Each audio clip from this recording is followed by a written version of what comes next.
Eli5 What is executive dysfunction? Executive function is actually huge and full of steps. To brush my teeth I need to get up, walk to the bathroom, remember where I keep my toothbrush, pull it out, get it wet, remember where the toothpaste is, get it out, remember how to open it and then put the correct amount on the toothbrush, then put it in my mouth, remember to brush all sides of my teeth, etc. Executive dysfunction happens when any one of these steps gets derailed, or maybe the process doesn't happen in the first place. The two most common conditions that cause executive dysfunction are ADHD and dementia. I am bipolar and I have XI. The way this manifests is like those books If You Give a Mouse a Cookie or If You Give a Moose a Muffin, excellent examples if you aren't familiar.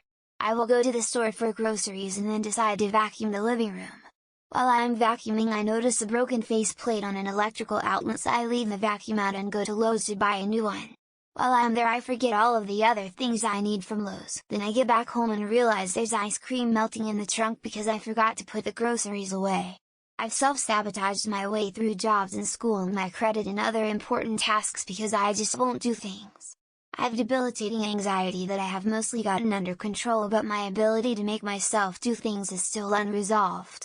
I have recently been introduced to the concept of executive dysfunction by my therapist and psychiatrist, and it is now very clear I have it. I spent most of my life assuming I was just extremely lazy, but when it is just unending examples of self-sabotage with everything you do, it becomes clear it is something more.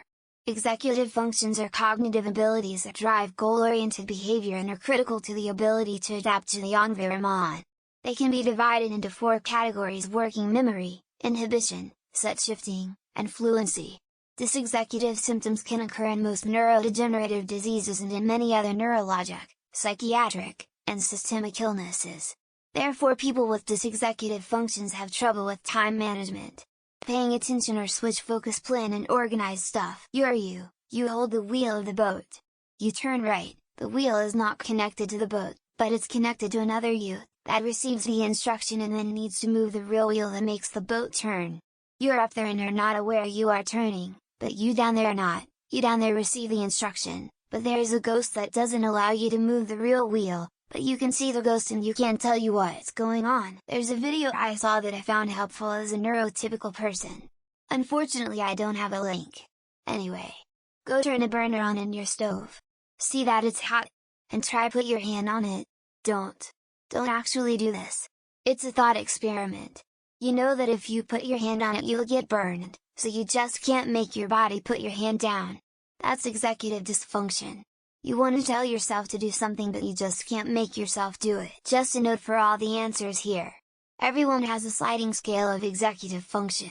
Executive dysfunction is when the ability to perform tasks which require executive function is diminished to a degree where it impacts your life. Executive dysfunction isn't a diagnosis in itself, though it can be as a result of a condition, or as a result of being stressed, or just some people are better at executive function tasks than others as a result of normal human diversity. How do you tell the difference between that and laziness? And if you do struggle with that, what strategies are there for pushing yourself to do the thing? I've always wondered whether this is something I've had. I've noticed I put things off a lot because either a wave of energy leaves the body the minute I tell myself I need to do the thing, and or I guilt myself for not doing the thing. Day becomes a write-off and the cycle continues. I have ADHD, and I explain it by contrasting it to laziness. When you are being lazy you don't want to do something. When you are experiencing executive dysfunction you want to do something but can't. It looks very similar from the outside, but I find myself almost screaming inside my head, please get up and do some laundry and start on your homework. I don't want to have to deal with the consequences. The only way for I learn to combat this is with hard deadlines and plan with no exceptions, and even then I put off a lot of tasks. I get endless frustrated at my own self-sabotage. It's like being in backseat of taxi where the driver doesn't know where he is going and doesn't speak English and keeps driving past where you need to get off while you scream at him to stop. Me in January I got my tax documents so I can file my taxes, get my refund, and have the money to replace that window. Me in February and March stares intently at W2 on my desk next to my monitor where it is obviously placed to remind me to do my taxes. Me in April, shit, I need to file my taxes this week and that window still needs replacing. It's somebody not being able to get moving. This is probably because the part of their brains that would get them moving is not working as it is in other people. It's in the back of the head, and physicians call it the cerebellum. Maybe some other parts are involved as well, and this also probably plays a role in motivation. The acronym I use to teach residency medical students the components of executive function is SOAP: sequencing, organizing, abstracting, planning. Impairment in those abilities suggests a problem in executive function, which implies frontal lobe dysfunction, which is where executive function lies. My father had Lewy body dementia. He lost his ability to do things like move his legs properly, let go of your hand, and even answer yes or no. It was awful. He was trapped in his body for years, but his mind and personality were still alive inside. I think this is one form of executive dysfunction. It's like erectile dysfunction, but of the mind.